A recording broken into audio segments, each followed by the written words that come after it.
સામાન્ય લોકો તો શું, પરંતુ અમદાવાદની પોલીસ પણ સુરક્ષિત નથી. શહેરના કાગડાપીઠ પોલીસ સ્ટેશન વિસ્તારમાં મજૂર ગામ પાસે આવેલ એકતાનગરની ચાલી પાસે પોલીસ કર્મચારીને મારવામાં આવ્યો.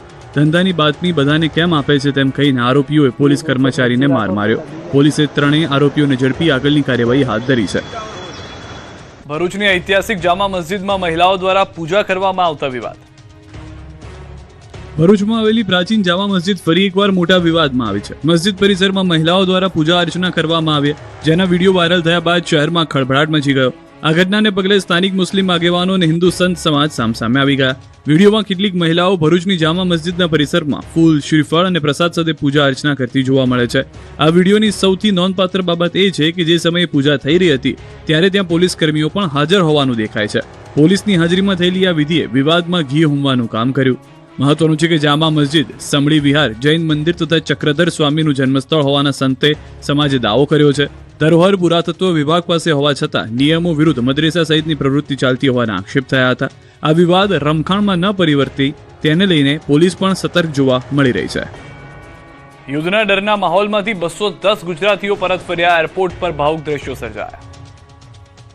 મિડલ ઇસ્ટમાં વણસેલી યુદ્ધની સ્થિતિમાં ભયના ઉધાર વચ્ચે ફસાયેલા 210 ગુજરાતીઓ હેમખેમ સ્વદેશ પરત ફરતા તેમના પરિવારોએ રાહતનો શ્વાસ લીધો છે. આ વતન વાપસી દરમિયાન એરપોર્ટ અને રેલવે સ્ટેશન પર સ્વજનો સાથે મિલન થતા અત્યંત ભાવુક દ્રશ્યો સર્જાયા. 210 મુસાફરો પૈકી 205 લોકો વિશેષ પ્લેન દ્વારા જેદા, સાઉદી અરેબિયાથી સીધા અમદાવાદમાં ઉતર્યા, જ્યારે તેના અન્ય 5 લોકો દુબઈથી રિલીફ ફ્લાઇટ મારફતે મુંબઈ પહોંચ્યા. ટ્રેન દ્વારા સુરત પરત ફર્યા. ઘણા દિવસો સુધી અસુરક્ષિત માહોલમાં રહ્યા બાદ પોતાના વતનની સુરક્ષિત ધરતી પર પગ મૂકતા જ અનેક લોકોની આંખોમાં હર્ષના આંસુ આવી ગયા. પ્રવાસીઓ હેમખેમ વતન પરત ફરતા પરિવારોમાં ખુશીની લહેર દોડી ગઈ. તો અમદાવાદમાં મિડલ ઇસ્ટમાંથી 205 જેટલા ભારતીયોને વિશેષ પ્લેન લઈ પરત ફરવું પડ્યું. સ્વદેશમાં ઉતરતાની સાથે જ તેમના પરિવારો તેમના મોટા પાયે સ્વાગત માટે ઊભા હતા. ફૂલહારથી તેમનું સ્વાગત કરાયું, તેમજ માતા પિતા અને બાળકો એકબીજાને ભેટતા આંખમાંથી આંસુ છલકાયા. પોતાના સ્વજનો હેમખેમ સ્વદેશ આવતા યાત્રાળુ તેમજ તેમના સ્વજનોએ ભારત સરકાર, સ્થાનિક ધારાસભ્ય, હજ કમિટી વગેરેનો આભાર માન્યો હતો. ત્યારે નાયબ મુખ્યમંત્રી હર્ષ સંઘવીએ કહ્યું કે મિડલ ઇસ્ટમાં ફસાયેલા ભારતીયોને સુરક્ષિત સ્વદેશ લાવવામાં આવી રહ્યા છે. આ પ્રકારની વિકટ પરિસ્થિતિમાં ભારત પહેલો દેશ છે જેમને બધી જ વ્યવસ્થાઓ થકી આપણા નાગરિકોને પાછા લાવવાની વ્યવસ્થાઓ કરવામાં આવે છે. સુરેન્દ્રનગરમાં બોનેટ પર બેસીને રીલ બનાવી 2 ભાઈબંધને મોંઘી પડી ગઈ. 2 મિત્રોને રીલ બનાવવી મોંઘી પડી છે. સુરેન્દ્રનગર શહેરના ભોગાવો રિવરફ્રન્ટ રોડ પર 2 મિત્રોએ બોનેટ પર બેસીને રોફ જમાવવા રીલ બનાવી હતી. કાર ચાલક નટુભાઈ બચુભાઈ દીથરિયા વઢવાણવાળાએ કારના બોનેટ પર મિત્રોને બેસાડી રિવરફ્રન્ટ રોડ પર રોફ જમાવવા કાર ચલાવી હતી. તેનો વિડીયો બનાવી સોશિયલ મીડિયામાં વાયરલ કર્યો. અન્ય વાહન ચાલકો તેમજ પોતાના જીવને જોખમમાં ઊભું થાય તેવી રીતે કાર ચલાવી. આ રીલ વાયરલ થતા સુરેન્દ્રનગર બી ડિવિઝન પોલીસ તાબડતોબ એક્શનમાં આવી અને વિડીયો અપલોડ કરનારને ઝડપી પાડ્યા હતા. રાજ્યભરમાં ઉત્સાહભેર રંગોત્સવની ઉજવણી. ક્લબ, સોસાયટી, ગાર્ડનમાં જામી રંગોની રમઝટ. સુરતમાં લોકો કાદવમાં રમ્યા. ગુજરાત સહિત સમગ્ર દેશમાં ધૂળેટીના પર્વની ધામધૂમથી ઉજવણી કરવામાં આવી. રાજ્યના ક્લબ, સોસાયટી, પાર્ટી પ્લોટ અને ગાર્ડનમાં રંગોની રમઝટ જામી હતી. વહેલી સવારથી યુવા હૈયાઓ ગાર્ડન, ક્લબ અને પાર્ટી પ્લોટમાં રંગોત્સવની ઉજવણી કરવા પહોંચી ગયા હતા. ડીજેના તાલે, ઢોલના ઠપકારે, શરણાઈના સૂરે હોંશે હોંશે ગુજ્જુઓ તહેવારને પણ પોતાની આગવી સ્ટાઇલથી ઉજવી રહ્યા છે. ત્યારે અમદાવાદના private pool, organic colour, water tanker, rain dance, colour shots, water drums અને વોટર બલૂન્સ સાથે રંગોની છોડો ઉડી હતી.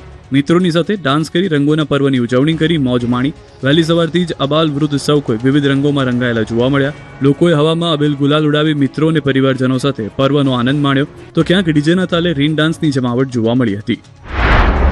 સુરતના યુવાનોએ કલરથી નહીં પરંતુ માટીથી ધૂળેટીની ઉજવણી કરી. દર વર્ષની માફક યુવાનો કિચડમાં ધૂળેટીની મજા માણતા નજરે પડ્યા. ડીજેના તાલે કિચડમાં લોકોએ ભીંજાઈ એકબીજા સાથે ધૂળેટીની ઉજવણી કરી. માટીમાં ડીજેના તાલે ઠુમકા મારતા નજરે પડ્યા હતા. તો સુરતના અન્ય પાર્ટી પ્લોટમાં પણ ધૂળેટીની ધૂમ જોવા મળી. સુરતના અઠવાલાઇન્સ વિસ્તારમાં ધૂળેટીની ઉજવણી કરવામાં આવી. MTB કોલેજની બહાર મોર્નિંગ વોક કરતા ગ્રુપ દ્વારા ઉજવણી કરવામાં આવી. લોકો ડીજેના તાલે નાચતા અને લોચો ખાતા જોવા મળ્યા. હાસ્ય અને આનંદથી આખું વાતાવરણ ગુંજી ઉઠ્યું. રંગો અને સંગીતનો અદ્ભુત સંગમ રચાયો. અબીલ ગુલાલની છોડો વચ્ચે યુવાધનથી લઈને વડીલો સુધી સૌ કોઈ ઠુમકા લગાવતા નજરે પડ્યા. રાજકોટના લોકો પણ મન ભરીને ધૂળેટીના પર્વની ઉજવણી કરી હતી. રાજકોટમાં લોકો સ્વિમિંગ પુલમાં રંગો અને પિચકારી સાથે ધૂળેટીની મજા માણતા જોવા મળ્યા. પાર્ટી પ્લોટમાં લોકોએ ધૂળેટીનો આનંદ માણ્યો. અલગ અલગ થીમ પર પાર્ટી પ્લોટમાં રંગોત્સવની ઉજવણી થઈ.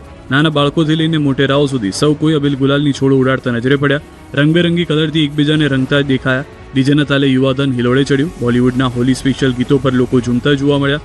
કૃત્રિમ ફુવારો નીચે રેઇન ડાન્સ કરી રાજકોટિયન્સ ફૂલ એન્જોય અને જલસા કરતા નજરે પડ્યા. વડોદરાના કમાટીબાગમાં ધૂળેટીના પર્વની ધામધૂમપૂર્વક ઉજવણી થઈ રહી છે. મોર્નિંગ વોકર ગ્રુપ દ્વારા કરાયું આયોજન. શહેરીજનો હોળીના રંગે રંગાય. ડીજેના તાલે યુવાનો ઝૂમી ઉઠ્યા. આ તરફ પૂર્વ ક્રિકેટર ઇરફાન પઠાણ પણ ધૂળેટીના રંગે રંગાયા. ઇરફાન પઠાણે વડોદરામાં રંગોત્સવ મનાવ્યો. મિત્રો સાથે મોજ મસ્તી કરી મક્ત મને ધૂળેટી મનાવી. ઇરફાન પઠાણ અને મિત્રોએ નાના બાળકોની જેમ ધૂળેટી રમતા નજરે પડ્યા. જામનગરના પોલીસ પરેડ ગ્રાઉન્ડમાં પોલીસ પરિવાર દ્વારા ધૂળેટીનો ઉત્સવ ઉજવવામાં આવ્યો, જેમાં મોટી સંખ્યામાં પોલીસ કર્મચારીઓ જોડાયા. જિલ્લામાં સુરક્ષા વ્યવસ્થા જાળવી રાખતા એસપીથી લઈ કોન્સ્ટેબલ સુધીના તમામ પોલીસ કર્મીઓ રંગે રંગાયા હતા. ગુજરાતના નેતાઓ પણ રંગબેરંગી રંગથી રંગાયા.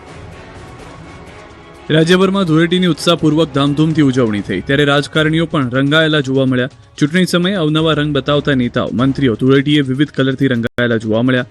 નાત જાતનો ભેદભાવ ભૂલીને નેતાઓએ લોકોની સાથે રંગોત્સવની ઉજવણી કરી હતી. મહેસાણામાં ધૂળેટી પર્વની ઉત્સાહભેર ઉજવણી કરવામાં આવી. લોકસભા સાંસદ હરિભાઈ પટેલે કાર્યકર્તાઓ સાથે ધૂળેટી પર્વની ઉજવણી કરી. મહેસાણા ખાતે આયોજિત કાર્યક્રમમાં સાંસદે કાર્યકરોને રંગ લગાવી હોળી ધૂળેટીની શુભેચ્છાઓ પાઠવી. રંગોના માહોલ વચ્ચે સૌએ એકતા અને સૌહાર્દનો સંદેશ આપતા પર્વની આનંદમય ઉજવણી કરી. આ તરફ મહેસાણાના રાજ્યસભા સાંસદ મયંક નાયક દ્વારા ધૂળેટીની ઉજવણી કરવામાં આવી. સાંસદે કાર્યકરોને રંગ લગાવી ઉજવણી કરી. મોટી સંખ્યામાં કાર્યકરો ધૂળેટીના પર્વની ઉજવણી કરતા નજરે પડ્યા. ગાંધીનગર ઉત્તરના ધારાસભ્ય રીટાબેન પટેલે ભાજપના કાર્યકરો અને પરિવાર સાથે ધામધૂમથી ધૂળેટીની ઉજવણી કરી. સહાય ફાઉન્ડેશન તરફથી સતત ત્રીજા વર્ષે આ આયોજન કરવામાં આવ્યું છે. ખાસ કરીને નેચરલ કલર અને કેસુડાના ફૂલોના પાણીથી ધૂળેટી ઉજવવામાં આવી. સૌને સંદેશ આપ્યો કે આ તહેવારમાં જો કોઈના મનમાં રાગ, દ્વેષ કે દુઃખ હોય તો તે બધું ભૂલીને સૌએ સાથે મળીને આનંદથી તહેવાર ઉજવવો જોઈએ. વલસાડ જિલ્લામાં સાંસદ ધવલ પટેલના નિવાસસ્થાને રંગોત્સવનું આયોજન કરાયું, જેમાં ભાજપ પ્રમુખ હેમંત કંસારા, ધારાસભ્ય અરવિંદ પટેલ અને જીતુ ચૌધરી ઉપસ્થિત રહ્યા. ભાજપ અગ્રણીઓ અને કાર્યકર્તાઓએ ડીજેના તાલે એકબીજાને રંગ લગાવી ધૂળેટીની શુભેચ્છાઓ પાઠવીને ઉત્સાહપૂર્વક ઉજવણી કરી. તો કેન્દ્રીય મંત્રી નીમુબેન બાંભણિયા પણ રંગોથી રંગાયેલા જોવા મળ્યા. ભાવનગરમાં પોતાના નિવાસસ્થાને નગરજનો સાથે ધૂળેટી પર્વની ઉજવણી કરી. શહેરના રિંગ રોડ સ્થિત નારાયણ પાર્ક ખાતે સોસાયટીના ભાઈઓ, બહેનો અને ભૂલકાઓ સાથે મંત્રીએ ગુલાલની છોડો ઉડાડી પર્વની મજા માણી હતી. આ તરફ નર્મદા જિલ્લામાં સાંસદ મનસુખ વસાવા નિવાસસ્થાને ધૂળેટી પર્વની ઉજવણી કરવામાં આવી. સાંસદે પરિવારજનો અને રાજકીય આગેવાનો સાથે ધૂળેટીની ઉજવણી કરી હતી.